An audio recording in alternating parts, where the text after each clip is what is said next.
You're listening to the Jaybird Watching Podcast, the official podcast of jaysjournal.com and fansided.com. We are the official ballroom chat for everything Toronto Blue Jays baseball, from game highlights to rumors and all the stuff in between. Here is your host, Craig Borden, with co-host Jason Lyons and Liz McGuire. Now let's talk some Toronto Blue Jays baseball. Good evening, everybody, and welcome to a very fun evening of the Jaybird Watching Podcast. I am your host, Craig Borden. With me, the typical team is all together for the first time in a few weeks. Jason is finally not on the beach. How are you doing, my buddy? After 2 weeks in Maui, I have realized that it is freezing everywhere else. I really like it there. I feel like I was born a tropical person, and I need to go back there as much as I possibly can. So it was amazing. I completely unplugged. I didn't touch my phone for 5-7 days. We were there for 2 weeks, just me, the kids, Kim, my whole family. It was unbelievable. Had so much fun. Met a couple of PGA guys. The Sentry was there, and there's a lot of them walking around. Siwoo Kim and a few other guys. He's hilarious, by the way. If anybody wants to follow this guy on X or anything, he is an absolute beauty. He's the most Canadian Korean guy I've ever met in my life. Just a total beauty. Anyways, we had fun. It was a blast. It was really good. Awesome. And around the horn as we go here, Liz. I'm good, man. I have one thing to say in my preamble. Extend Vladimir Guerrero Jr. Please do it. Do it now. Oh, God. Extend the man. You're sweating. You're making me sweat. And I don't think, honestly, guys, I don't think they're going to do it. But maybe they will. We can always hope and pray. So, with us is for the first time, veteran pitcher Jay Jackson, and now author Jay Jackson. Welcome to the show, my friend. How you doing? Good. How are you guys? I'm doing fantastic. Hold on. Jay, for our listeners, I'm just going to chirp in our listeners who are listening on the podcast. Jay Jackson's got the best smile in all of baseball, which is like always been true. And if you're not watching, you can probably feel his smile through the headphones into your heart. Yeah, the mayor of the Ministry of Smiles, Jay Jackson. Oh, that's a new thing, the Ministry of Smiles. There you go. There you go. So Jay, first things first, we obviously we're gonna eventually get to talking about your book here, but the one main thing that we have read out of your book is the emphasis on family. So first question, how the heck is the family? How's JR? How's everything going in your off season? Everybody's good. JR's doing well. He had a PT and food therapy appointment today, actually, and we're actually going to start speech therapy soon. He's almost walking right now, so he's well on his way. He's almost off his oxygen NG tube. He doesn't use either of them like very rarely now, so he's chugging along. He's getting big. He's loving to climb on things right now, and my house is a mess because of him. So yes, he's doing well, and awesome.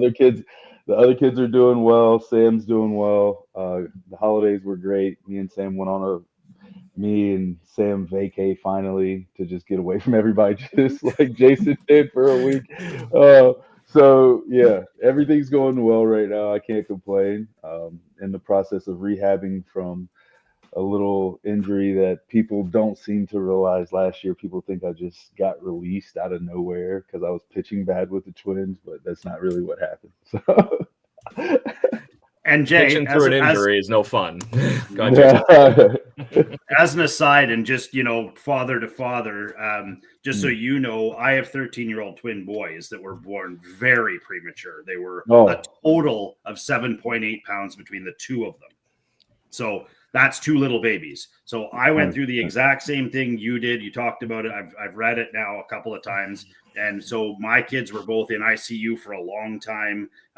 We had to wait for the Bluebird of Happiness to be stuck on their walls to let us know they were being released. And even when that happened, they had to come to the hospital across from Vancouver into North Van, and they had a lot of struggles. And they're 13. They're in the 97th percentile for size. They're 13. They play U15 AAA baseball. So I mean, it's not the start. It's all about the race in between and the finish. So I'm glad 100%. To see JR's doing well. 100%. I thank you for that. Yeah, it's always about the journey. It's all about there's going to be bumps and bruises along the way. He's already the strongest one in the family by far. So I give him credit, and he's helped me a lot with just my perspective in my life. So yeah, I'm glad to see that everything's great with your kids. But yeah, JR is, like I said, he's getting there.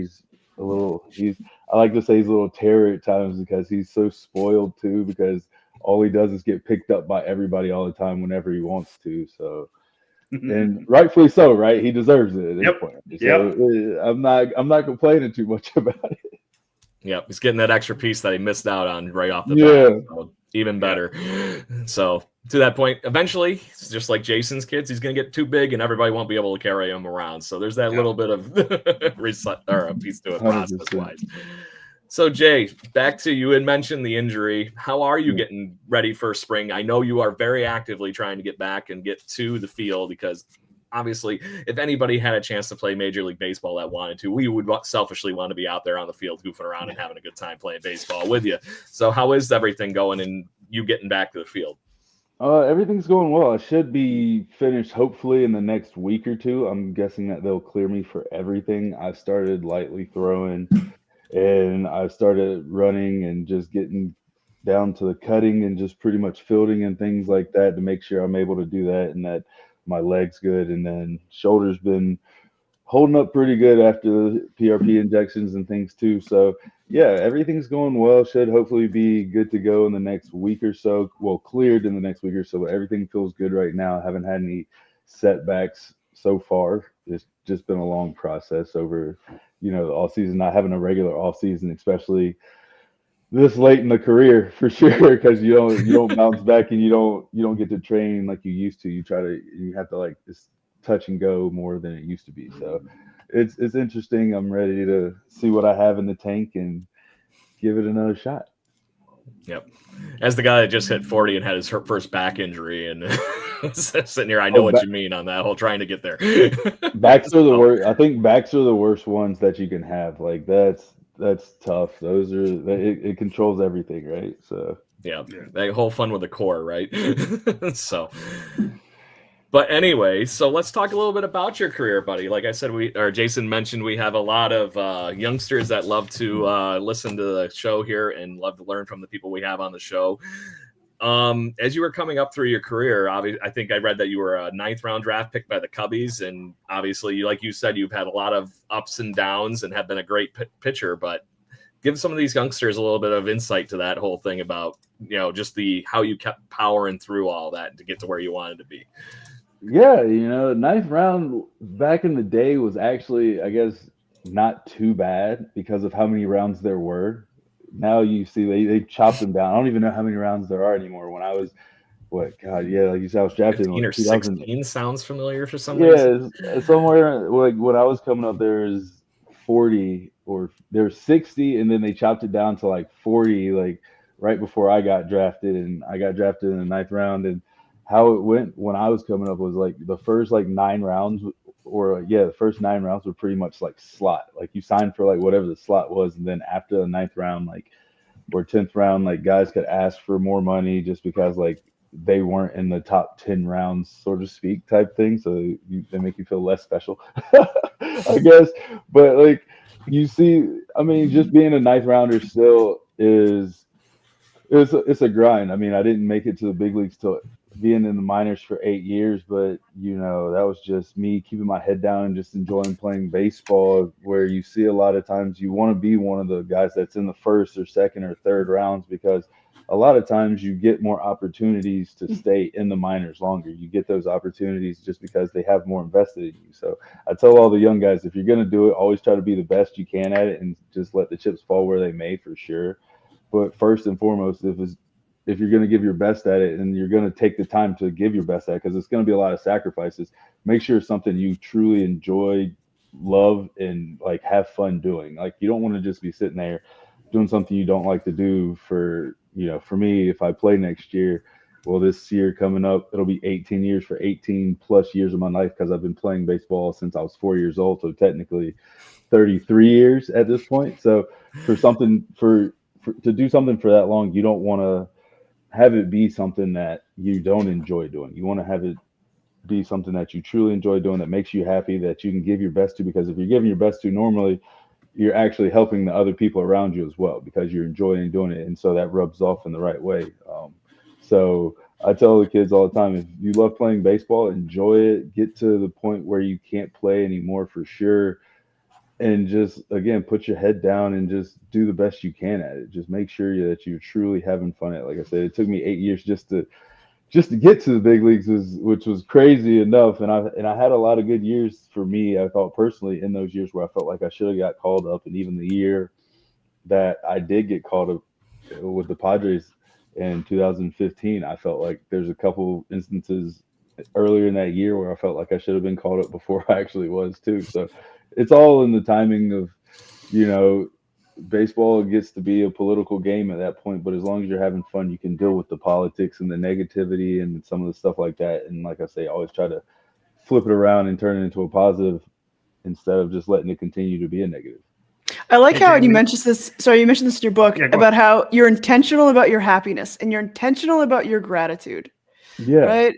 I really I'm sure there's times like when you didn't make it right out of the minors and you thought you should have, that it really tests you and your love of the game. Maybe not in the purest sense in that you love playing the game, but maybe your love of the system in which the game operates.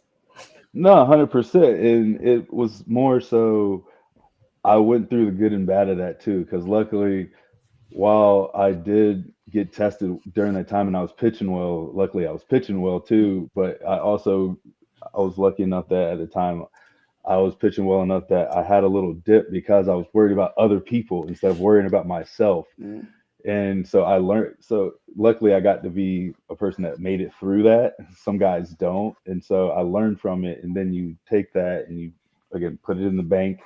And luckily I was able to get through it and turn it into more positive and have a whole time that like I could reflect on that and know what not to do next time and let it affect my performance. Because I mean, if you get in a negative headspace because you see other guys and other people getting things that you think you should have, it's still like the same thing as positivity. It snowballs. So that negativity might be outward, but then it starts inward and then it affects everything you're trying to do, which then you're not getting to where you want to get to in the first place. Hey Jay, I was going to ask, when you were growing up, obviously you're an unbelievably athletic guy.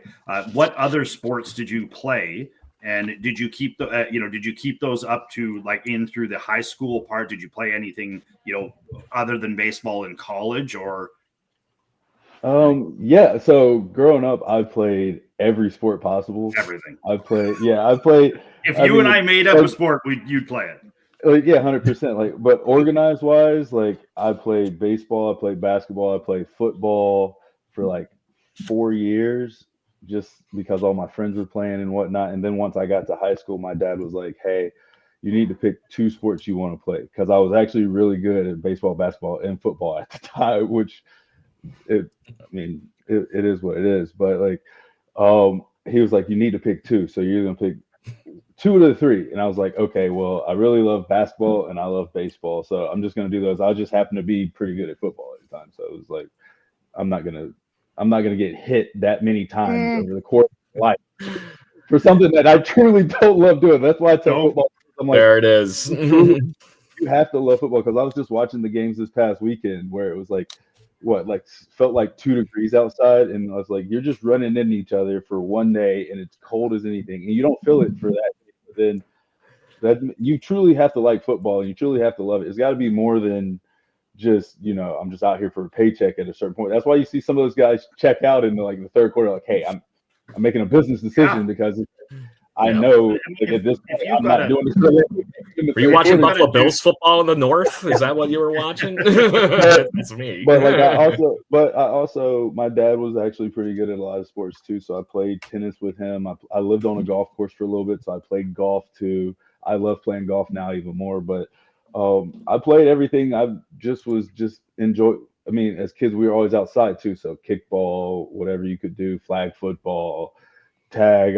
Back in the day, they had those competitions for like different like soda companies and stuff where they would go around competing against each other, and you would just like go run around. And I did like 2 or 3 of those randomly too. So I mean, I just did a little bit of everything. And I tell kids to just go have fun, like figure out what you love to do. But if you do other things too, it helps you not only build athleticism and build your body and build a total body as well as not just a sports specific body, but also you get to meet so many more people, even better, and you get and figure out where you really want to fit into and where you're getting accepted. Because I tell people, even though you love it and you can stay focused on it, you want to go places where you're wanted and accepted, not where you have to go necessarily try to plug into like a socket and stuff like that. So for me, just I enjoyed baseball, and I always had a lot of good people and a lot of good friends and every teammates around me in baseball. And that's why I tell people a lot of time, like, baseball guys are low key some of the best guys you can ever have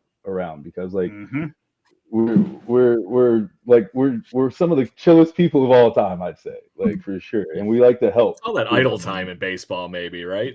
You get a chance to goof around and have some fun. Yeah, you get to goof around and have some fun, like, for sure. But I think it's because we spend so much time together compared to other sports too. Because I mean, they get to be home for like football. You get to be home if you're playing that week. You're home that whole week. Even if you're playing away, you don't really leave till Thursday or Friday anyway. So you're at home the whole week. Where baseball, like, you might be on the road with your boys for 2 weeks at a time. You know what I mean? So you become family, and you love, like, you have to love what you do, because there's going to be ups and downs. There's going to be bumps and bruises. Like, there's going to be guys you don't like and guys you do like. You know what I mean? And you have to work together, and it's all for the common goal of one thing. And that's why I say, like, baseball guys, you know how to work within a system regardless of what's going on.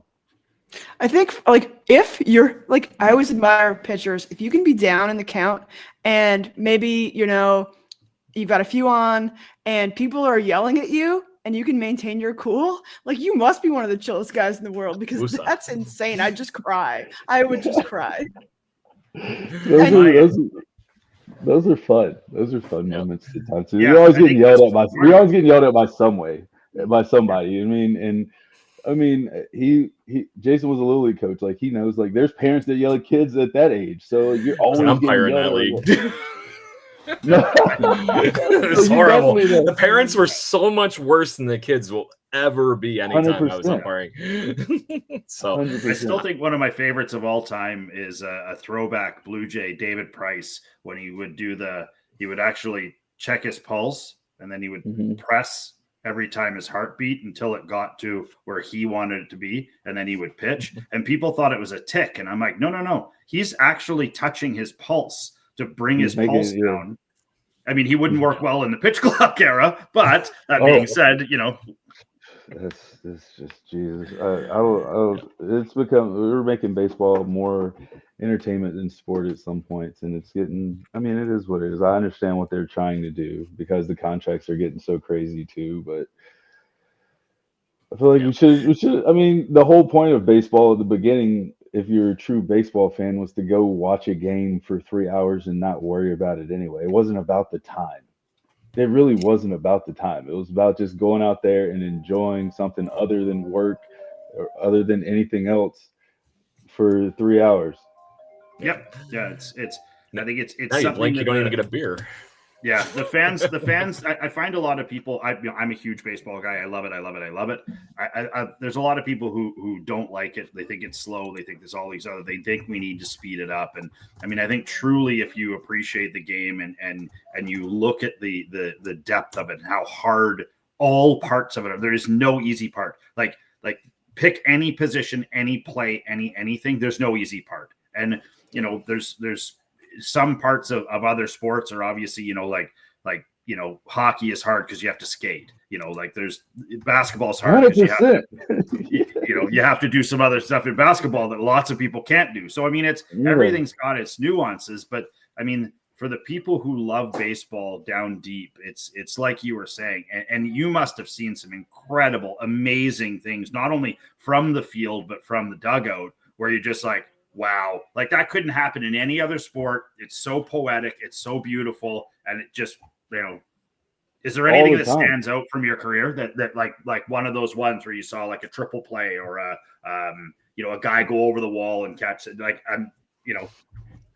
I think seeing guys like throw no hitters is like the craziest thing ever. Like, those are like, seeing those in person is just like, Jesus Christ. Like, because they're at certain points it looks like it's so effortless because like it almost is like because I haven't completely finished the 9 inning one, but like just it gets to a point where you're just like out there just flowing at a certain point, and so you're just like, oh, like watching must it hung out like with Bowden happen. Francis too much because trust your shit and just go was the mantra Yeah, we got hey, from him in that one interview. that's Liz my and I were at dog. that game. That's It was one of a my fun time. favorite.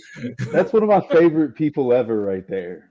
I was at both of that's his my guy. almost That's no my hitters. I was at guy. both of them. He's like the That's- coolest guy. Coolest that's guy, my man. guy. So I was outside the stadium and I was like, I saw him almost. He's like, almost like pitched to no hitter. Beautiful. Like time slowed down. He was locked in. Eventually he got lit up a little bit.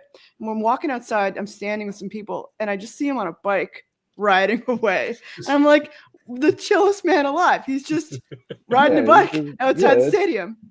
That's Bo. I love him to death, man. I love him to death. That's my dog, man. Like me and him hung out a good bit. Like we would talk baseball a lot, like just like mindset and just like how like because me and him would kind of be in the same vibe at the same time. Like we would go out and ground and like be out there and chill and talk. Like I said, we would drink tea and like sit there and just talk baseball together at times and talk about our families and stuff at times too. Like he's a great dude. Love him to death, man. Good. So we have somebody that we love to death here that's a big fan of our show, a big fan of Blue Jays Fun here, actually said right in the show she can't wait to read your book. And she wonders if you're going to be the one reading your own audiobook because she loves your voice. I don't know. We've actually talked. I've had multiple people actually ask me that, which is funny. That's my actual. I'll do it if you want, buddy. I sign me up. I'd love to do it. We could go back and forth with the deepest voice challenge ever. I've had like 3 or 4 people just be like, hey, so when they do the audiobook, if you do an audiobook, are you gonna read it? I'm like, I don't know if I want to do that. Like I don't know. Maybe. So me also, we have us one other thing because she was with me, I think, at the baseball town you did for our friends. Ford, and that's when I had the pleasure of meeting you in person for a few moments, but you were rather swamped that night. Looks like she went home with a souvenir. And Liz, is that same little logo that we had on the back of the book? Is it? No. Yeah, I think different. It's different. That's my actual signature. I would put a smiley face in my signature too. Beauty. Yeah, that's the perfect signature right there, bud. Depending on who I'm signing and where I'm signing, I'll throw the smiley face in there depending on who it's for. Like, you don't want a frowning face. That's not. You don't want to be that person. You'll never get a frowning face from me, especially on a signature. Like I got in trouble in Japan a lot actually for signing too much, which was funny. Why? Like I would sign before games and stuff, like down the lines and stuff, because I would just have extra time, and they would. Like they got mad at me for some reason. I was like, I don't know. Okay, wait, I have a question about Japan. Like you see a lot of people going over to Japan. I wonder what's it like getting off the plane, and then having to go work in Japan. The culture difference must be insane. Like, was it scary? Like, how scary was it? Or was it? It was fun. For me, it was fun. Like, cause I'm used to like going everywhere and playing baseball anyway. And that was probably the most fun I had because they respected us so much more to a certain degree. Because like right when you get off the plane there, it's literally like TV cameras, newspaper cameras, like right when you get off, and like you have your interpreter there and like your translators there with you to help you with your bags, and then you answer some questions and they know like everything about you and like all this stuff. And you're so like the Taylor Swift of baseball. Writing, but they do that your for every autobiography. but they do that for every foreigner that goes over there for the most part. Like we're like rock stars when we go over. I tell people a lot of times, like I compare it to being like the Avengers for each team, right? All the foreign guys are like the Avengers. Like they love having their own guys and all this stuff. And if they could win the whole thing with their own guys, they would. But they have to go out and get these foreign guys to add some extra little thump here, some speed there. So you're like the little super team, like little superheroes to help come save the day, pretty much. Like you're normal, because if you look at it, all the foreigners are normally like the 3 or 4 hitters, or the starting pitcher, like the main starting pitcher, or the closer. So like you're like the Avengers pretty much. So, but it's fun. So they treat you like rock stars. But baseball over there is so much bigger than it is here to a certain degree too. So it's actually because here, like, football is huge. Like, you see the football and basketball players get so much more love than the baseball players, but over there, the baseball players get all the love. Like, they're doing all the commercials, they're on everything all the time, and so it's awesome. Good deal. So we got some comments from our friends in the cheap seats. Apparently, we have a bunch of them that are 100% saying that you have to start reading your own book. So that is the one unanimous sitting in the chat right now with 129 people on episode 4. Or else you got to cut an album, I think. Yeah. I think that's the other thing. You either cut an album, Jay, or read the book. It's one of the two, man. Pick one. We do have a good question here, though. You had mentioned that you were, wandering around town and whatnot with Bowden and everybody. So the question was, while you were in Toronto, did you have a cool spot that you like to go to in your free time? Was there that one restaurant, that one Zen place? Was there something fun in town that you had to have? I keep saying this all the time. I didn't get a chance to actually like enjoy Toronto like I should have and wanted to, because every off day that I would have had in Toronto, I was flying back to Utah every time. Yeah. So I never got to like wander around and have like a time to sit down. Even last time when we played there this past season with the Twins, I got to go out to like a couple little places, but I was there playing the whole time. So by the time the game was done, I didn't really get to really explore what I wanted to like explore. But like on the road normally, depending on where the city is and depending on how our schedules are mapped out, like I can wander around the city like in the morning and like early afternoon. But like I said, this year I was trying to kind of map through an injury, so I was trying to make sure I had to go to the stadium extra early and make sure I was trying to get better. Rest up. All those good things. Yep. So, well, hopefully you're feeling healthy and you can find a way out sometime this year. Yeah, 100%. I think. Oh, sorry. No, go ahead, man. Go. Oh, I was going to say, hopefully we were talking that maybe I might do a book signing if I don't play this year. We were thinking about maybe doing a Canadian book signing for the book at some point this year. Maybe like a 3 or 4 city. Like do it in Vancouver. Do it in also Toronto. I definitely. I'm gonna for sure do. I would for sure be in Toronto, but I want to go to Vancouver so bad. So I haven't seen that. I haven't been over on that side since, God, like I think 2008 when like I was in the short season playing for the Boise Hawks or something like that. Nice. Did you play at Nat Bailey? I don't think I did, but I think we played against. But like we were up there. Like if you come, I'll take it. We'll go to Nat Bailey. It's one of my favorite baseball parks I've ever been to in my life. It's unbelievable. It's so cool. For sure. Yeah. It is a phenomenon in that single A ballpark there that they got doing with the Vancouver Canadians. And to that point, I'm kind of jealous. That's the one minor league team for the Blue Jays that I haven't been to, and one of the very few minor league teams I haven't been to, period, in that level. But to that point, that was a perk of me traveling for my engineering job. In the point, Jay, I actually had played and been to a lot of places, but I actually saw you as an El Paso Chihuahua when that was a good year. First 2 years. A good year too, yes.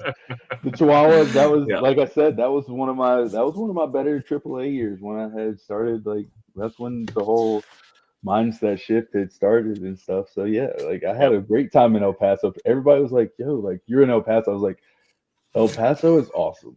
El Paso was so much fun to play baseball in. It was unbelievable because there was like nothing else to do but like baseball, soccer, and like nothing. Mountains. They have just great die in the desert heat. Yeah, it did get hot. It got hot. So Jay, one of the things that we do talk about on this show quite a bit, we've had special shows on it. The whole thing is we are big. As you can see, we're big hat, swag, unis, logos. So you've played in a lot of cool places. You've seen a lot of cool unis. What's the favorite uniform you've worn and your favorite logo of like, what's your favorite of all of those? Favorite one I've worn, I think would probably have to be the Chihuahuas is up there. Just because it's a fun uni. It's a fun uni. And we had so many different jerseys that year too. Because I think it was like the second year they had brought the team back. So we had like literally a jersey, like a random jersey night, like every other week. So like I had so many random Chihuahuas jerseys. That's part of the culture there in El Paso too, anyways. So that's just one of those things. And to your point, the one I ended up really liking, and I wish that the one I was there for the better part of 3 years. So the one year they put it out to everybody to vote, like within the town at some website. Here's all the points of what you can do, and then the Chihuahuas won, right? They had one that actually, because they were being a Padres minor league, they had the Swinging Friar logo, but it was the Chihuahua, and it looked like it was kind of like that's my favorite one. That's my favorite one because he has like the little hat on it too. It's awesome. Also, when I was in Buffalo, we had Buffalo Wing jerseys. Yep. Yeah. They're That's awesome. the one hat I'm missing. I have the Rochester Plates hat over here. I That's where I'm at in Rochester. I have that one in my closet. I have the Buffalo one in my closet, and that's great. There's another one. Oh God, I can't remember where I was at. It's the Lehigh Valley. It's the Iron Pig ones. That's great. The bacon ones. I have the bacon hat. Yeah. I traded somebody for a bacon hat sometime. Yeah, I have a bacon hat. That was one of my favorite hats that I have is the bacon hat. Like that was awesome. That's awesome. I feel like I gotta look that one up and enlighten the group here. I wanna play this year. I want to play this year for sure and go to Toronto and go for sure for the City Connect night. Because I want to get Vladdy to give me a City Connect jersey. So yeah, dude, if anybody wants to tag Vladdy on, because if I don't play here and I don't make it, tell him to go ahead and just send me an autographed Vladdy jersey. I'll call him. I'll call him for you. Yeah, we got him on speed dial. I like to tell people the funny story that like since like in Utah and since like I wasn't technically there when JR was like born. That like I was flying in the next day that like I had to sign his birth certificate and have two witnesses. His two witnesses for his birth are Vladdy and Bo. Come on. That's beautiful. That's why he's an athlete. Right there. So he's got you, and that's the Godfather moment right there. He got lucky because KK wasn't there at the time. Like KK would have for sure been on there for sure. Like KK is my dog, man. I love KK too. So good. Congrats to him on this win this year too. That was cool to see him get that. I'm glad he did. I'm glad he did. Yeah, for sure. That was big for him. Like, I think he can ride off into the sunset a happy man too. Yeah. I mean, they call him the outlaw. So there you go. Yeah. Yeah. So I found the Iron Pigs logo here just for everybody to share. This is the Bacon Night fighting bacon, so Lehigh Valley. Is that the one you were talking about, Jay? No, I have the just gray one with the blue bill. That's just a strip of bacon. Yeah, that's all it is. I saw that one too. Yeah. The old one, so hard to find. Yes, that one. Yes. That one right there, down at the bottom. No, like right there. There it is. I have that one. Yes. There you go. $46 on eBay. Yeah, there you go. Well played. That is, I would trade for that hat too. I'm not gonna lie. That's right 100%. Up there with that's the one thing I love about the AAA league around here and the International League in Rochester. We have the throughway series, is basically between Buffalo, where I'm in Rochester, Syracuse, and they all have their own little food pieces. So they have, like you mentioned, the Buffalo Wings night. We have the Rochester Garbage Plates night, and then the Syracuse is the salt potatoes or something like that. I think I can't remember. But we have some weird food here in New York. It's the food. It's the foodie thing. Like they say, sports isn't those commercials for Uber Eats, right? Like sports makes you think of food. It really does. Like you're just selling yourself right now, pretty much. That was actually my favorite part of being in El Paso for 3 years. There was just any culture background I could humanly possibly pop my mind into. It had the best restaurants. I would find that home cooking type place for whether it was, obviously Mexican food being across the border, Vietnamese food, German food, pick a culture. I was able to find it because that military base there in town is one of the biggest ones in the country. I know it was awesome too. Like the food was so good. Like that was awesome. Food, the people down there were the people were like for sure like they loved their Chihuahuas like back in the day because like and plus I think we made the playoffs that year too, so people were always at the games too. So it was awesome. That city was. You must have had a good group on that team. Yeah, they were really good for a long time. It was.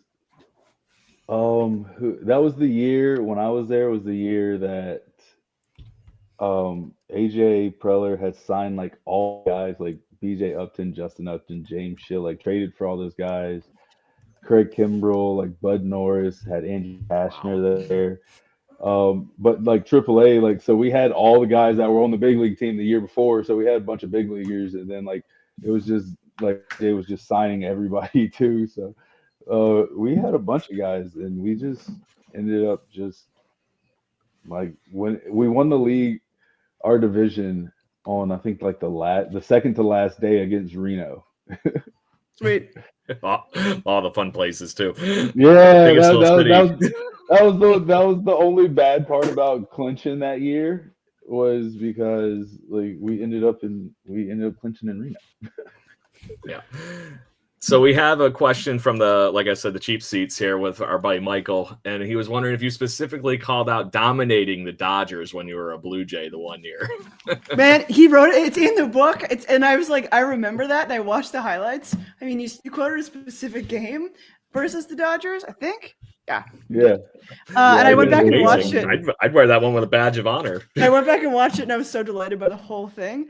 It was just delightful. No, 100%.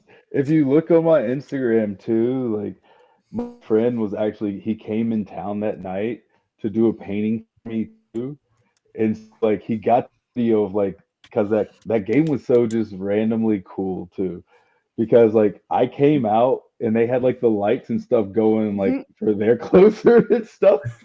I don't know what was going on. I guess to get them hyped up or whatever. So it was awesome for me. But like, so I got like a cool little entrance, which was like you don't get to see those like for the away guy. So I got to have like a cool entrance, and he made it into like a little video to go along with the painting he made for me. But like, yeah, like that was I remember that game because not only do I remember that game, I remember it because everybody always reminds me of it. Like it's my claim to fame for like I guess the second half of my career. Because I mean, a lot of people didn't get this. I mean, again, like I didn't get to during I guess my prime years. I didn't get to really play in the big leagues as much. I was over in Japan for a few of those. Yeah, that's really cool though that you do have that awesome thing that everybody does remember you for. Because like Michael was right, you were dealing. It's just as simple as that. Nothing was going to stop you that game. Yeah, that was fun. So, that was a fun time. Those are the games that like I enjoy those more than like most because like the games are so close and it's just like such a good atmosphere and it's like I love those games. So maybe I should use this as segue points because I want to obviously give you a chance to talk about your book, but I'm going to let Jason and Liz see if they hammer you here with one more question each before we dive into your book. Or you're going to be about the only one I've got, and I like that we had Stottlemyre on, and I feel like I asked him the same question, or we at least brought it up. Did you ever get to hit in the majors? Yes, I have a few at bats. I have, I think, a sac bunt, and I have a couple strikeouts. I actually faced one of my future, like before he was my teammate, I got to face him. I faced Touki Toussaint one time, and I ended up playing as a teammate of Touki like 2 years later or something like that. But I do have a couple of bats. I don't have any hits, sadly to say. I don't. Maybe get one this year. That. We don't hit anymore. If we did, I would love to. No, we'll DH you. Once the rehab's done, if Shohei can do it, you can do it. I would love to do it. I would love to. I'll bet you hit some parking lot balls when you were a kid. Oh, I was a two-way player all the way up until I got drafted. The only reason I didn't play a position was because I got drafted as a pitcher. I wanted to stay in college another year so I could actually play first and outfield again and pitch. So I mean, during college, I hit over 300 close to 300 or over 300 every year. So it was fun. And my actual first official at bat in the minors, because my first at bat, I laid down a sac bunt in Double-A, and then my next at bat, I hit a home run. So I wasn't a bad hitter. I think I have every offensive category like checked off in the minors as a hitter. Yeah. I've got a double, I've got a triple, I've got a couple stolen bases, like et cetera, et cetera. So I've got some walks. Career cycle. You kids out there, are you listening to this? So this guy's not just one dimension. You don't have to be one dimension to be a pitcher. You can be really good at everything. Be an athlete. I tell kids all the time, be an athlete, because like the best athlete on the field is always going to play. The best athlete and the smartest athlete are always going to play, because they're always it all. They might not be able to. They need each other too. If you can be both, I always tell kids both. My dad always told me growing up to be a student of the game, and that's what like I would try to be. Like I like to like, especially growing up, I do it less now than I did earlier in my career, just because like I have more video of myself and I have other video of other guys, and I watch way too much baseball. But like when kind of like this group. But when I was younger, to get to that point, to get to this point, to know what I wanted to do, I had to watch and mimic somebody in something and learn the game to play it the right way, and who would I want to be like. And you know, my role models on the field and like watching guys play the game. So you know, I tell kids still the same thing: be a student of the game. If you can be the smartest and the best athlete on the field, like there's nothing you can't do at that point. There's going to always be a need for those guys. So yeah. There you go. Your turn, Beauty. Liz. Beauty. Okay, so I think about how pitching is such like a mental mind game. It's like, right? It's like there's a whole bunch of people out there, thousands of people watching in stands, but it's really between, you know, you and the batter. So like, who had your number and whose number did you have? Like, what's I think the one guy that I felt like always hit me well, that always had success against me was I think it was Ramil Tapia. Ramil. He hit the inside the park home run at Boston. It was amazing. I don't understand why he always like would get hits off me, like, but like when he played for the Rockies, it was the white dreads. It was one of the guys from the Matrix. When he played for the Rockies, like I felt like I made a couple good pitches, and one of them he hit for like a double off the wall, and the other one he hit for like a 3-run homer or something. I was just like, there's no way that this happened. Like I was like, this guy. This guy has my number right now. Like for some reason, like so. I think he was one of the guys that I would say always had my number. And then there's this guy in Japan. He's like actually one of the all-time hit leaders over in Japan. His name is Sakamoto. He plays for the Tokyo Giants. Like he just, for some reasons, he always barreled me up very well for some reason. And then I have to say, Shohei see me pretty well too. But he saw everybody well this year. But even in Japan, like he had a couple hits off me that like. One was bad positioning by the outfielder and the coaching staff, I would say. I mean, I'm not throwing them under the bus, but I just like they place guys differently during different key parts of the game than we do here. They play like just a little differently than we do. So on that front, but he see me well too for some reason. And I think one other guy I would say would be one random one that's hilarious to me is Paul DeJong. Especially for Blue Jays fans, that one is a Paul had a very rough tenure with the Blue Jays. Paulie, for some reason, I shout out Paul. For some reason, just even his whole career, minors and majors. Like I don't know if it's me getting in my head at this point now, but like I think he's like maybe like 5 or 6 off me with like 4 homers and a double. Oof. Like it's absolutely ridiculous. Do you have a favorite big name that you struck out? I mean, you faced Shohei in Japan. That's got to have some. I struck him out in Japan in the Japan series, even though we lost the Japan series. It was actually on my birthday that day, so I had a good outing for my birthday. Luckily, but big names. I mean,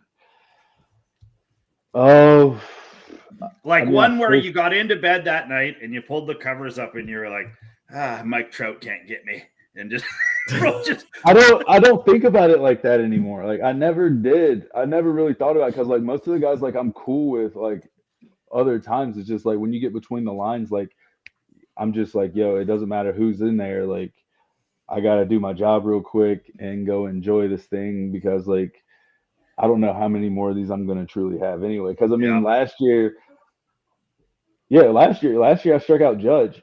So I got him back for the year before. So we're even. We're 1-1. There you go. He's walked a couple times. He's hit a homer off me. and I struck him out. So I mean, Aaron Judge. There might be some older guys that they none of them really like truly stick out because I've had so many crazy years like that. Like even like last year, I mean, with the Blue Jays when I struck out Muncy, that was a big at bat in the game. That was a huge out in that game. Big at bat. So and then who was it? We were playing the Astros for the Blue Jays, and I had like 3 punchies that game. Those stick out to me a little bit too, just because I'm like, yo, like that. It was just one of those years where it's like I was throwing multiple innings. So if I had 3 strikeouts, I was like, okay, this is a good. I remember the outing, but Knock that one up. I think one that really, really, really always stands out to me is 2019. My first appearance back in the big leagues after coming back from Japan, and I faced Nolan Arenado, I think with like bases loaded or something like that, and struck him out. Wow, nice. And Nolan Arenado, they brought his peak. they brought me in specifically to face Nolan Arenado at that point too. So that's got to be a good feeling, eh? When they tell you like, hey Jay, we need you to go up against one of the best hitters in the game right now with the sacks jacked. Can you just go out there and do that for us? That'd be great. But I mean, and people don't understand. Like for me, it was the more and more I look back on it, it's kind of what they do to young guys all the time. It's kind of like, it's a do or die moment, but it's almost like you're setting guys up for failure too. Because if it doesn't work out, like, oh well, like it didn't work out. But like if it does, then they're like, oh well, we have to figure out what we're gonna do now since he succeeded in something we didn't think he was gonna be good at. And that's kind of been like my whole career, realistically, in the major leagues and just like in like baseball over on this side compared to like other countries, which is crazy to me. Like other countries have like been like, oh, like you're definitely good enough to be here, like you pitched well, blah blah, and like here it's just always been like, oh well, we're gonna give you all the crazy situations we can, and then if you do well, like we didn't really expect it anyway, so now we have to figure out what we're gonna do with you, and instead of just being like, hey, like here's an actual opportunity that we're actually gonna give you. I mean, last year I can say it felt like it was an opportunity, but at the same point, just kind of how they used me early in the year and kind of knowing kind of what was going on, like it wasn't really the best way to use me at that time. Because I mean, a lot of times if you looked at how like those games went last year, I would be really good my first inning, and then the second inning it would just, I mean, realistically, it's just my knee and my knee really would just swell up from just being down so long that I would go out there and not have the same stuff a lot of times. So it was just trying to pitch through that, and then I just ended up costing myself a lot of stress and a lot of wear and tear, and ended up having bad numbers just because I was trying to help the team instead of trying to get myself better. And because I mean, I thought it was going to be my last year, but we're going to give it one more and see what happens. There you go. So on that note, I want to talk about your book. You have this new thing that I've been having a great time. Thankfully, Liz gave me a few, I'll say, cheat sheets that I could read because, like I said, Amazon's screwing me on delivery time. So, but I'm sorry about that. What was the inspiration for the book? And obviously, you have a lot of great things in here. And like I said, it's going to be, I think, very helpful for a lot of people trying to figure out some really key things and getting through some adversity. What was the mindset when you thought about doing the book? Well, I tell people, like, I didn't know if I was going to play last year because even after the year I had with the Jays, like, I didn't have a lot of interest from a lot of teams, which was weird. But, like, I didn't have a lot of interest. So, like, I was trying to figure out what I was going to do next because I was like, if I'm going to end my career, and I ended playing for the Blue Jays and I ended with the numbers that I had and how I played, then I was like, I'm cool with that. Like, that works. And then I reached out to find this guy to actually be my mentor to help me just figure out what I was going to do next and like start a YouTube channel and et cetera, and try to just map out the next steps of my life pretty much. And he listened to my story and was like, you should write a book. And I was like, well, what kind of book? And he was like, well, your life is amazing and you have a bunch of stories to tell. He's like, so just write about that. And then I was like, well, I don't want to say I'm done playing yet, so I don't want to write the autobiography. So I was like, what? He's like, well, your mindset and stuff like that, because people have always asked me like how do I stay so positive, and like how do I make it so far through like all the things that happen? Because once I actually write the autobiography and people can see like kind of the behind the scenes things that actually happened, and realize like I did like keep a positive attitude through a lot of silly and crazy just nonsense a lot of times, that I was like, you know what, that can actually translate to not just me, but to other younger athletes and other people just out in the world, that I think can just be useful. Because people have asked me like, how do you stay happy? And I was just like, okay, like let me try to put it in words to like help other people like just be better and enjoy their lives too. Because people see me smile and don't understand like, yeah, there's always something that could be going wrong, but you try to make the best of it until still keep a smile to help other people. Because if I'm negative, then the next person's going to be negative as well, and that doesn't help anybody ultimately, you know what I mean? So I try to make it where it's like, okay, even if something's going down with me, I can try to be as positive as I can to help somebody else be positive, because they might be going through something, and realize that they can have a positive spin on it as well, and then turn the next person positive, and it can all become, a big positive snowball to help like ultimately make this world a better place, hopefully. So power positivity is a wonderful thing. Yeah, 100%. And so I was doing that, and then going through the season. And I think realistically, this book came out better than expected, because I was actually going through what I was going through while writing the book. So I was actually keeping everything that was in the book as my mindset, going through like my PRP and going through the rehab and going through things with the team, and trying to make sure I was keeping the best mindset and knowing kind of the things that I was going through. And so for me, writing the book really was like me living the book as I was writing it at the same time. So the inspiration was my life at the time. So I think people get truly up with me through this book, that the more and more I think about it, and the more and more I talk about it and like dive deep on it and think about it, that like the people really do get a part of me, because I was going through a lot at the time as I was writing this. So this book actually helped me get through the year and get through this rehab, and try to put my best foot forward to make sure that I'm going to be the best I can be for everybody else and the people around me as well. Awesome. Liz, Jason? I just wanted to, sorry, Liz. I just wanted to, like your big thing is the acronym SMILE. And, one of the things that I've always tried to preach to my players and to my kids, and, anyone that I've tried to coach, mentor, or help, is that, the difference between the way that you are seen and the way that you're acting inside can be two totally different things. Mm-hmm. And one of the things that when Craig can sort of attest to this, when he said you were coming on the show, I was super excited. And when my wife asked, who is he? I was like, it's Jay Jackson. And she's like, was that the guy that smiled all the time?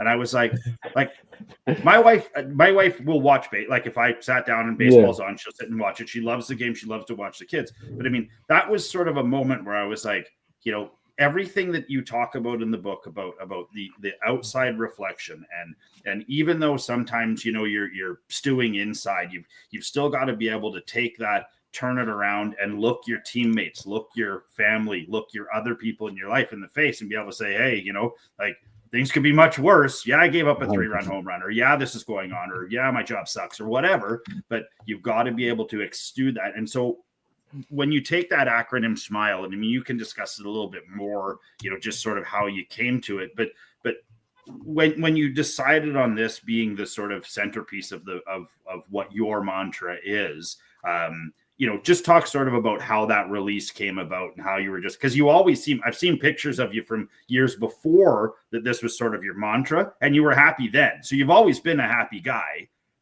it's just this sort of put a real cap on it. No, 100%. I was just sitting around one day, and I was trying to figure out, like, because I wanted SMILE to be incorporated in this book in a major way, because again, I'm known for it, but because people don't understand the positivity and how much like just smiling at somebody else does truly help. And it takes less to smile and help somebody's day than it does to always be negative, even though for some reason as humans, we're just naturally inclined to just focus on negativity all the time. So for me, it's just like, okay, I smile. Like you said, people notice it. Hopefully, when she heard you say that, it made her get a little bit happy too. And so it helps people just be a little bit more at ease and, like, just smiling, So for me, it's just trying to figure out what can I have SMILE stand for that's going to just really resonate with people and help them just honestly be better and have something that is going to make them just resonate within themselves to like take action, because truly being happy is not just, you just don't go out and you're just happy. It doesn't mean that, like, things like are going to go your way if you just go willy-nilly and just like, oh, I'm just going to be happy. Like, you have to work towards being happy, because there's going to be things that go wrong in your life. And so for me, it's like you have to make sure that, like, being intentional with what you're doing, because when you're intentional, then you're doing something you love to do. Like I said from the beginning, right? Like, if I'm intentionally doing this, that means there's a reason why I'm doing it.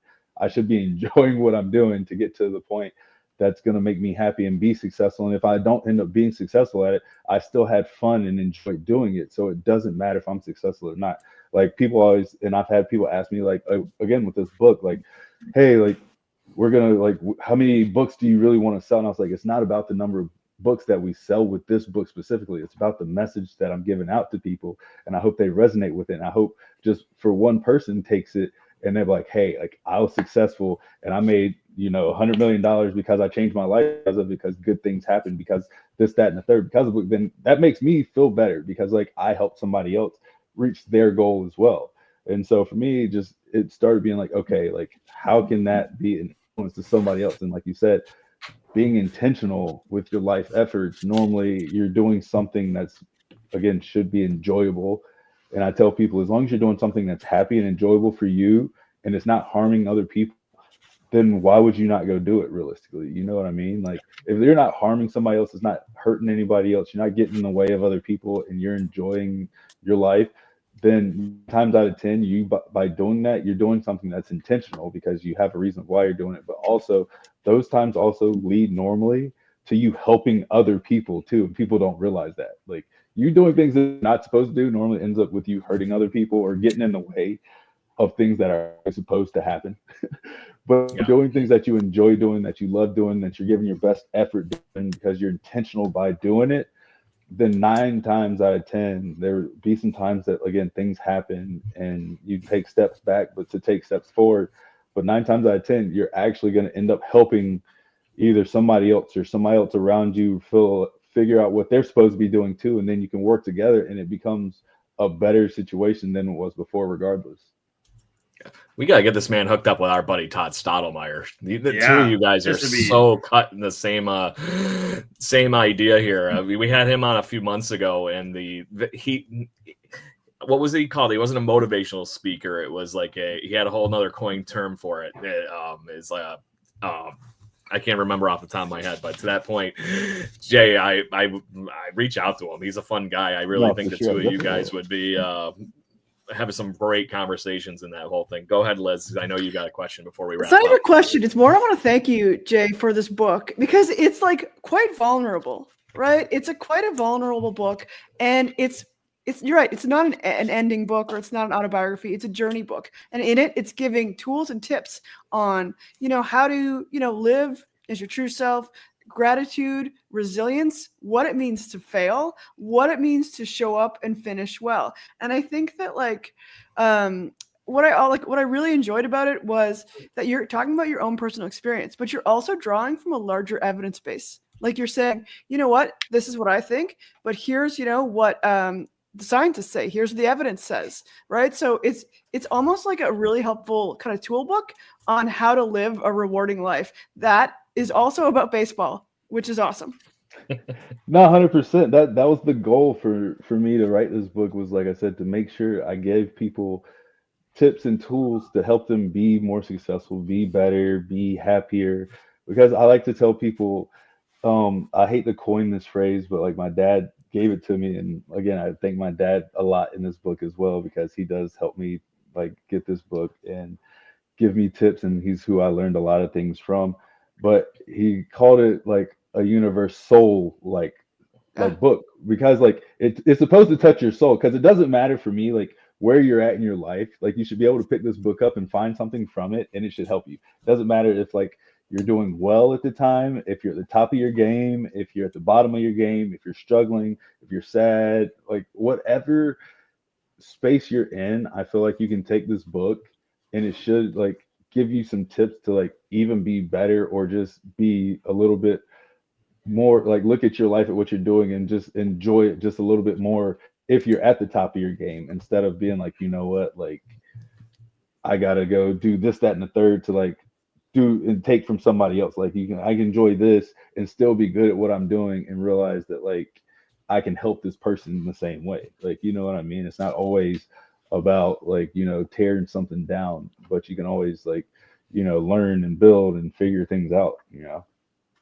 I've already had a few very people cool in my friend circle reach out and say that they're excited to get it. They want to read it. They want to be a part of it. And, you know, just, you know, sort of as an aside, I made some major changes a couple of years ago, and Todd and I spoke about this, just about the mindset that I have with my own children, about the expectations that I have, and, you know, how hard I made the car ride sometimes. And, you know, like I've coached them for a long time. So this awful voice is what they hear yelling at them all the time, and they get it at home. So, I mean, I've learned to sort of, you know, hypermodulate that. And I just appreciate, again, on the same level that Liz does, when someone else not only backs that up, but from what I've read, from what Liz gave us, the Coles notes, is you've got a similar perspective, but with a really cool twist. And that's what I appreciate about it, is your twist is something that, now that I've gotten to know you, is so very Jay Jackson. Like, I mean,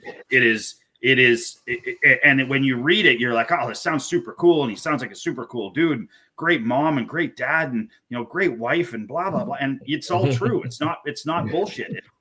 It's who you are. Like, it's amazing. No, it is. It's definitely, it is who I am. And it's definitely, like I said, it's the people that are around you, and you get to build yourself to have those people around you too. Like, you get to create your team to a certain degree, not like necessarily your mom and dad per se, but like the people you pull from. And then once you leave there, and once you, again, like you in the book, you come into your own and you live to be your authentic self, you get to fill and pick your team to the people who you want around you. And those people should all be, you know, people that help you, not harm you. They should be, you know, loving and caring, but pushing you to be the best version of yourself at the same time. But like, you should be doing the same for them, because like you being the best version of yourself should in turn make them want to be the best version of themselves as well.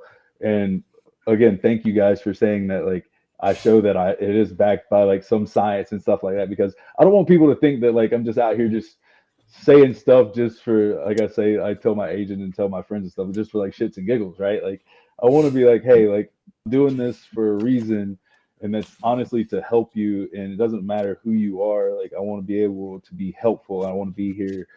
I always say I want to be helpful, not hurtful. I want to be, you know, guiding people, and I don't want to be a hindrance in any type of way. Because like once I start being a hindrance, like I'd rather just get out of the way, honestly, and let either people fail or succeed by themselves. Good deal. The book's got footnotes. All right, that's a learned book right there. It's got a bibliography in the back and citations.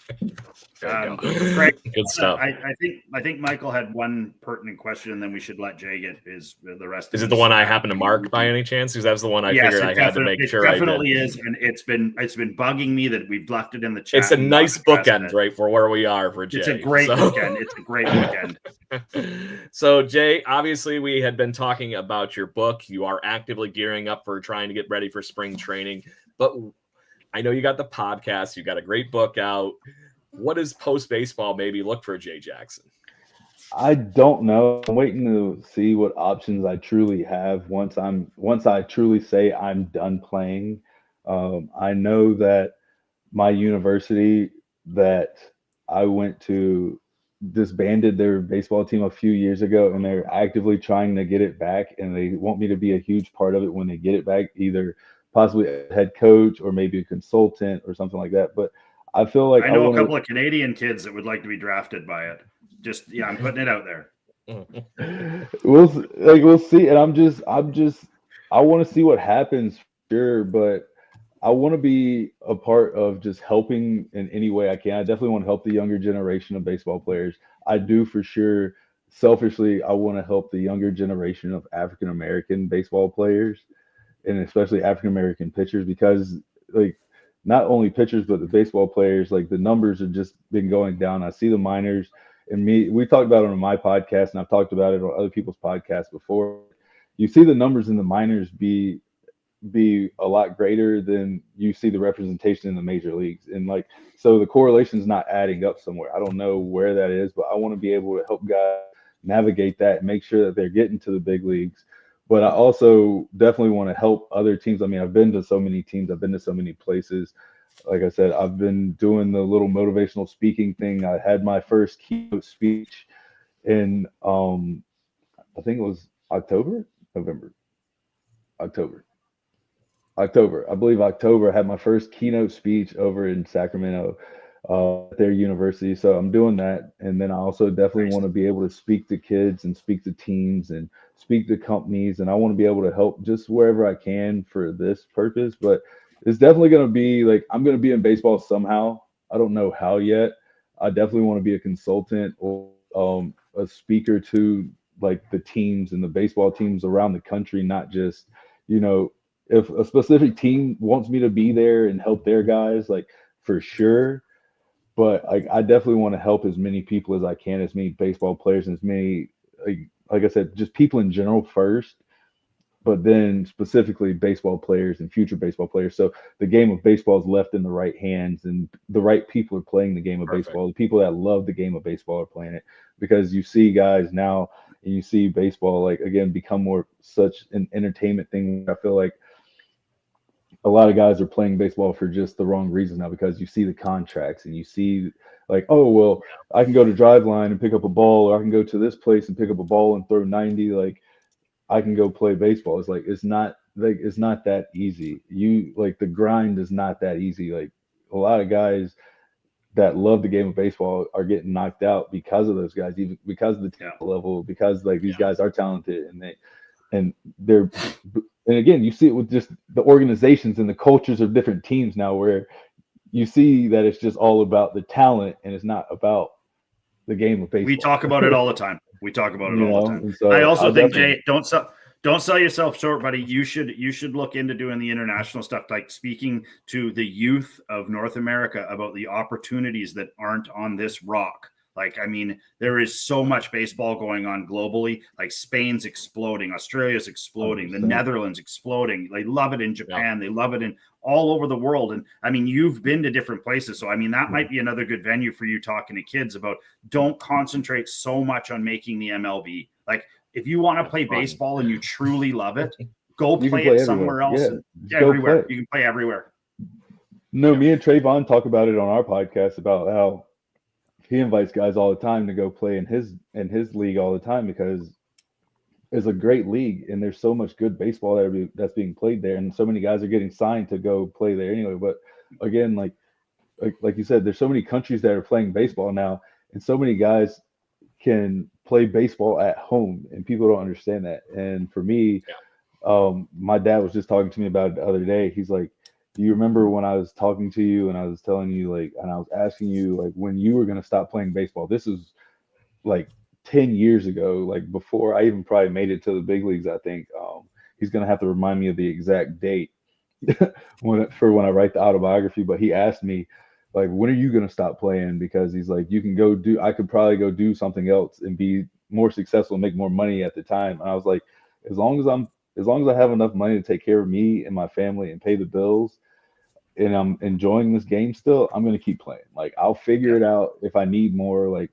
but I'm going to keep playing. Like, but you don't see a lot of guys doing that anymore. It's not about the love of the game and you see it. It's just about like, how many clicks can I get? How hard can I throw? How far can I hit this ball? It doesn't matter how many times I strike out, but how far can I hit this ball to get on Instagram? For right now to get those ones. I've been a part of those ones. You know what I mean?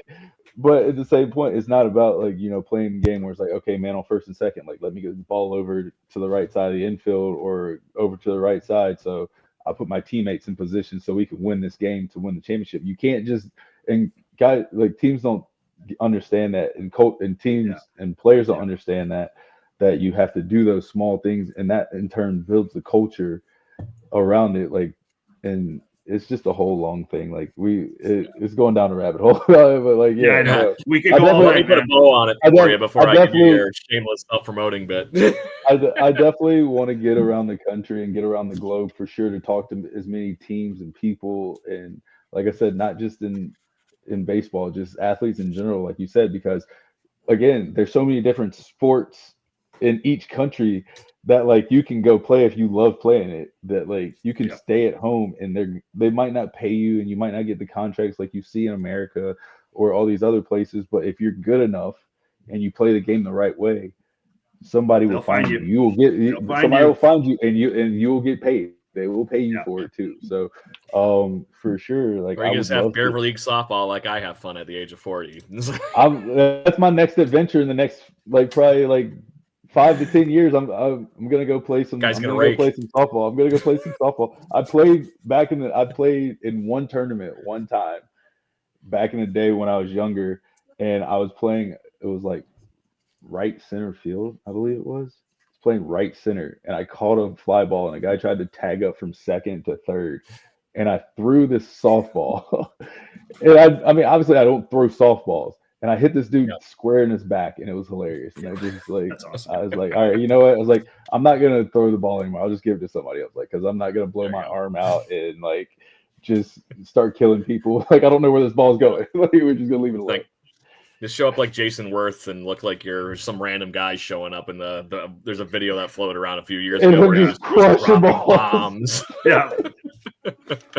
So I think this is a nice one before we let you get your shameless self-promotes. I don't want to take your whole evening as far as we are having a great time chit-chatting with you. But Jay, I think this speaks to you as a content of your character and all the fun stuff. You weren't in Minnesota very long, and you have a lifetime fan here that came on a Blue Jays podcast just to say, hey, how you doing? I appreciate it. I love the Twins fans. I love Minneapolis. I love Minnesota. I wish I could have, honestly, I've said this in all my podcasts, and I've said this to everybody I've talked to. I truly wish I could have performed better for you guys in Twins territory for sure. It's just one of those things where I didn't get to, I wasn't at full strength, and I truly apologize for not being able to perform better, for especially the amount of money that they paid me last year to do that. But hopefully I can make that up. Yeah, it is. But just me being me, and me being not only a baseball player, but the entertainer we're supposed to be and the performer we're supposed to be, like, I didn't perform at the level that I was supposed to for those fans at the times that I should have. And so I apologize to you guys over in Minnesota for that, but I still love it out there. The city, love the fans. We're not going to talk about that front office over there either. They seem to love. They can tune into your podcast, Rushback, for the rest of that one. Sure, and by the way, like I said, big fan. I love what you guys are doing. It's real. It's fun. You have a great conversation. So on that note, Jay, like I said, it's been an hour and 12 minutes of your time. We do greatly appreciate you having you on the show this evening. It's been a blast. This is your time to talk about whatever you would like to talk about. Shine, my friend. I don't know. I've been talking the whole time. I feel like I've been just saying whatever the whole time. But yeah, this is me. That's what we're doing here. Everybody follow me I put the Instagram and X tag down there. Jackson58. I just started a YouTube channel that's gonna have like some motivational stuff, and I'm gonna have some workout stuff and kind of some of the behind the scenes stuff of what happened with the book and kind of some of the video that we took and some of the other like releases and book launches that we had and book signings with my family and friends are going to be on that channel too. It's going to be called the S.M.I.L.E J channel. Also, you're going to be, you're going to also, again, everybody, Liz is down there with the book. Go get the book for sure. Go get the book. Get that book. It's cute. And just to be this, if you haven't gotten over to our social media stuff yet, we are actually giving away that copy. We are, Liz. Yes. So make sure you get in there and get that. And follow, share, and so everybody go bug your nearest TV stations to have me. Oh, everybody go bug City News up there in Toronto and tell Lindsay to have me do a book signing up there at some point. Deal. Go bug sure them we to do retweet that sure. out too. Yeah, go bug them to like have me come up there and do a book signing, especially if I don't end up like playing against you guys this year. But go follow me. But I just want to say, everybody be positive. Everybody have happy thoughts. Whatever you're going through, things are happening. Prayers to LA for sure for everything that's going on over there. We were saying that before we got on here, but everybody be safe. Happy thoughts for them. I hope everybody if you're in LA listening to this, that you're safe, you're sound, you're with people who care about you, and that you're being, taken care of for sure. But I don't want this to be too much about me anymore. So yeah, for sure. Go grab the book, go follow me. There'll be more updates for all the stuff. We have limited edition sweaters that I'm taking orders on probably in the next 2 weeks. I'm going to put a photo of it on my Instagram, but also it's going to be on my website, www.smileyjcompany.com. And it's going to be limited edition. They're cool sweaters. You see them in all my pictures of me in my book signings. I've been wearing it. It's actually a really nice sweater. Some cool sweaters, man. Well played. I've seen some athlete branding and none of it was any good. And your stuff is amazing. Like, and I don't market it at all. No, I really don't. It's perfectly on point to your character, my friend. Yeah, it's just so low key. But if you want the limited edition sweaters, like I said, it'll probably be done in 2 weeks. But www.smileyjcompany.com for sure for those. But just go follow me. And let's get behind this guy. Let's get this guy signed. Yeah. People out there. There's lots of people. Let's build this guy up. Let's get this guy signed. The Jays made a mistake by not going after this guy in this offseason. So somebody's going to get him. Mark, put it down. Put it in our book. Somebody's going to get this guy, and I'm going to look like a hero at the end of the season when Jay has a great year. For sure. It's going to be like when we predicted Freddie Freeman's walk-off home run a couple of weeks ago. We actually called that and then the night before, and then it happened. And then the Kiermaier thing. Awesome. So we're going to get you the Jaybird watching bump here for the whole. No, that's awesome. Thank God everybody's listening in to 212 of you still on the show tonight. So appreciate it. If things don't turn out in the best light, we're going to turn a negative into a positive, and we're going to start the motivational speaking tour. And so whatever companies, teams you're fans of, or whatever else, tell them to just call me, and I can come hang out, and we can make things happen in your cities too. So sweet. Whatever. Too. Yeah, for sure. Yeah, reach out. They love having old Jays back. They love it. Yeah, no, like I said, any way like I'm here to help as much as I can. So any way that my value can be used in any way, shape, or form is what I'm here for. So I'm here to serve the people as much as I can. Well, it has been a pleasure talking with you this evening, my friend. Great having you on the show. I'm glad we were able to do this. Very inspirational, very fun. Pick a great adjective here, and we had a good time. Amazing. Amazing. No, for sure. Thank you guys for having me. Awesome. So anyway, I guess I'll do the sign off now because, like I said, we've been having you for almost an hour and 20 minutes now. So, Jay, thank you again. Blue Jays fans, thank you for the 214 of you that are still in the chat. We greatly appreciate you here. If you haven't had a chance to like, subscribe, follow, whatever happened to be, social media, YouTube, all that, we're anywhere you humanly possibly can be. Make sure you hang out with us and talk. We are here live every Thursday evening at our new time, 6 p.m. Eastern time. We have noticed we've been getting more of you on your commutes on your way home, so we are going to make sure we're going to be here at time to make sure you can have some fun with us. Craig, who's on next week? Next week, I almost forgot. I don't. You might have even played with this gentleman, Jay. We have former first-round draft pick Travis Snyder. I did. To the show next week. I thought you might have. There's a time frame there. Yes, that's nice. Lunchbox Hero will be here. Yes, love him. Love him. Seen that man hit some very long home runs. Yes. Yeah, I saw him hit a plenty of when he was playing with Syracuse back in the day here in Rochester. So beating up my Red Wings. I think I actually faced him. Yeah. I think we faced each other after we were teammates. Yeah. That's awesome. Yeah, that's too funny. That's why I love baseball. Great. That's the fun part about it right that's there. That's the part of me being old at this point, too, and playing forever at this point, too. Well, he's probably got to be about the same age group in ballpark. You said you were 37, right? But yeah, I think he's a few years on. So if I feel like I looked it up and I'm like, oh, he's about the same age as I am. No, he's right there because like we were together. I think we were together in Pittsburgh in AAA in 2014. Sounds about right. And then I faced him when I was playing for maybe San Antonio. There you go. San Antonio, I think Either way, he seems like he's a similar character to everybody that we have on this chat this evening. Yeah, so when I reached out to him, I'm like, oh, perfect. Yeah, love him. He's a great guy. Great. He'll have a great time. You'll have a great time with him. Yeah. Good deal. So thank you again. We are the Barroom Chat for all Blue Jays fans. Thank you, everybody, for tuning in. We greatly appreciate it. And we'll see you next Thursday with Travis Snyder. Thanks again, Jay. Go Blue Jays. Happy birthday, Alec Manoah. There it is. Thank you for listening to the Jay Bird Watching Podcast. Please follow us on Facebook, Instagram, Twitter, Twitch at BirdwatchingGC and our YouTube channel. If you want to support the show and get extra content, please consider donating to our Patreon at patreon.com/birdwatchinggc. Go Jays, go. Woo!